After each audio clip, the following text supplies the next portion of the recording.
So we're going to make a real quick adjustment. So instead of sending a clunky old email out with a clunky old attachment, we're going to take a Word document and we're going to upload it to Google Drive. That way it'll give it its own unique URL code. And once we do that, we'll be able to embed it in a Google document, which also means if you ever have to make changes to the document down the road, rather than emailing everybody back your clunky old attachment, they can just use the same link because you have made changes. So I'll show you here. So basically, here's what we're going to do.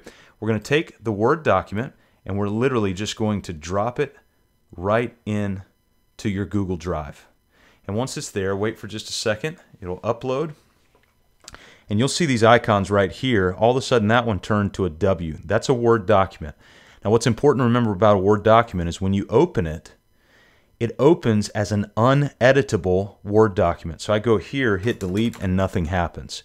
So what you have to do is you open, let me go back in here. You open the Word document, and then you say, I want to open this with Google Docs. And it's going to make a parallel Google document. Notice this new tab opened up here as well. So this is my drive where the original document is, and this is the Google document. There's your title. Everything stays the same. There's one minor little change. If you've got any background images like that, it will not carry over likely. So notice that these images are here. You just want to make sure they're in the right place and they look the same. You may have to make a couple of minor adjustments. No big deal. People typically looking at a Google Doc don't care as much either. But the nice thing about having it in a Google Doc is I can make a change right here and say thank you, because let's say grammatically I wanted to make that change. And as soon as I make the change, anybody who has this link, they will never know that I've made that change. They'll open it up the next time they open it and it'll say thank you rather than thanks. And so that's a minor adjustment. Sometimes you have to have major adjustments. That's a real value, because if you ended up making a mistake and you've got to update it, the next time somebody opens the link, it updates it, rather than the old school way of having to resave it and resend it to every single person saying, hey, we made a mistake and here's the updated version. Now you can just update it on the fly and it'll be made. So how do you share it? Real simple. You look for the button that says share. You go to shareable link, and then you give the privileges you want them to have. In most cases, you'll want them to just view it. Click that link.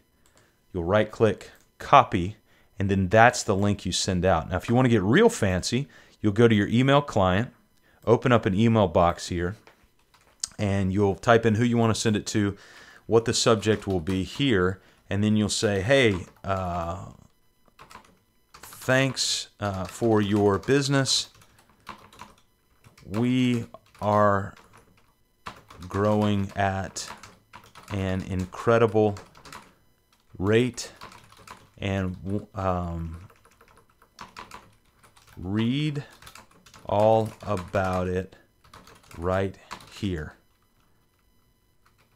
And then we'll go highlight that text, right click, link, add link, paste that URL that you got, the shareable link, and voila, just like that, what happens is, and I can't do it because it's not a live link here, but once I send it, it will be. I'll say open that link, and look where it magically takes me, right back to your thing. And if I had edited it here, now I've got full privileges. But most, not most, everybody else that gets this will not have full privileges to be able to make adjustments to this. I'm in my actual account, so that's why I can make adjustments, but nobody else will be able to do that. So that's a slick little way to take your Word document. Instead of sending it the old clunky way, you can upload it to Google Drive. And by the way, when you uploaded it, now I'm going to close out of this, and look what happened should have happened right here. Actually, sometimes it shoots it to another place, so you'll just have to look for this heading right here. If you just want to copy and go in here, search bar, and search for it, and it'll show it right there. All right, so there's your letter change.